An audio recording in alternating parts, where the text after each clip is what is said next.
Now, the Egyptian border also has a policy that they don't let Gazans into Egypt.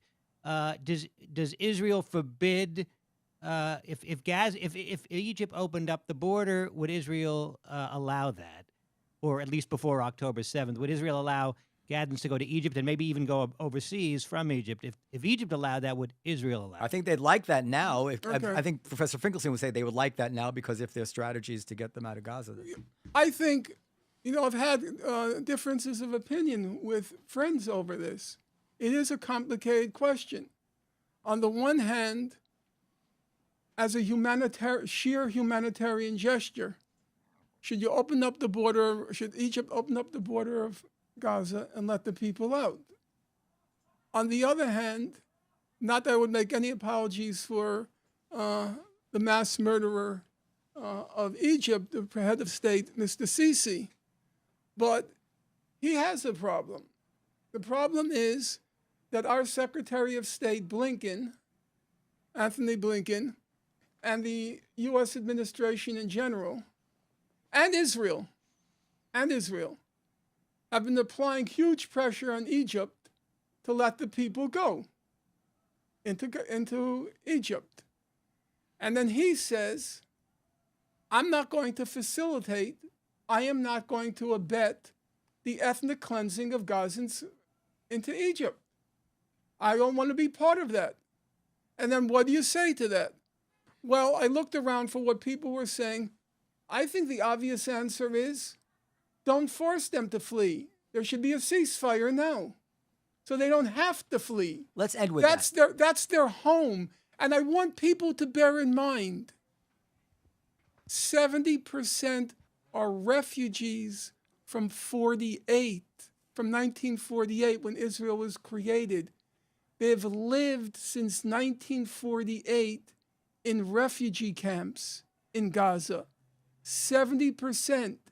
And now Israel wants to turn them into refugees twice over, to dispatch them into the Sinai Desert to rot and die. Because of one thing you can be certain, President Sisi of Egypt, will never let them assimilate into Egyptian society. That's never going to happen. So now you want to take the refugees from 1948 who are living in the refugee camps in Gaza and make them refugees again. That's the U.S. plan. Okay. And now Israel is saying, because Egypt is now facing a huge economic crisis, and Israel is saying, we will get the IMF to release money to you, because right now, 1/2 of their revenues are being used to service the debt. We will give you money, and you let the refugees in there. Now I ask you, is that not hostage taking? Okay. Is that not hostage taking? Professor? To want to expel them? No, first of all, second time. Where are you getting expel them a second time now into the Sinai Desert? Is that not hostage taking? Go ahead. Okay, so you're referring to a report in Haaretz where one person suggested expelling Gazans to these tents. Yes, it was one recommendation of many things. You seem to think that Israel has a master plan that it concocted literally 24 hours after this horrible massacre, which it keeps changing. So it's incredible. Yes, you really don't have a clue what you're talking about. I respect, maybe you're busy with other areas. You're referring to one document that was an intelligence organization. It was from October 13th, and they talked about the possibility of an expulsion.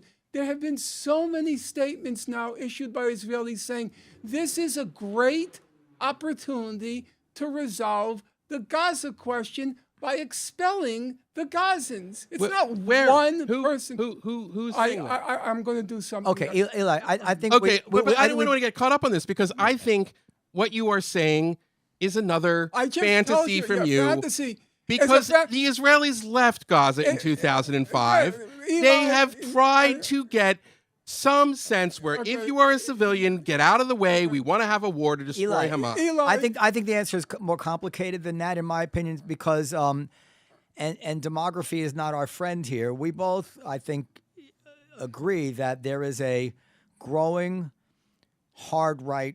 I agree. In Israel, so who is now right. and it would not shock me that some of them Ben-Gvir think this way. But there's a unity government now. We should say that. There's a unity government. Yes. And I would agree, if you want to say that that Ben-Gvir and Smotrich are Judeo-fascists, I've said that about them before.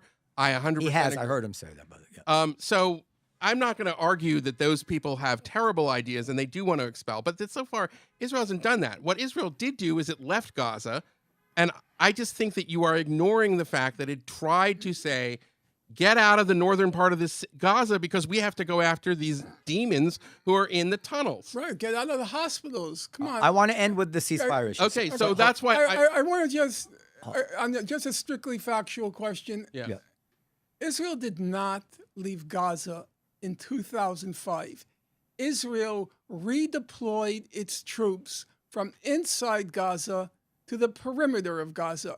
Even Israel's leading expert on international law, Yoram Dinstein, the former president of Tel Aviv University, even he acknowledged that after Israel redeployed its troops, Gaza was still under Israeli occupation.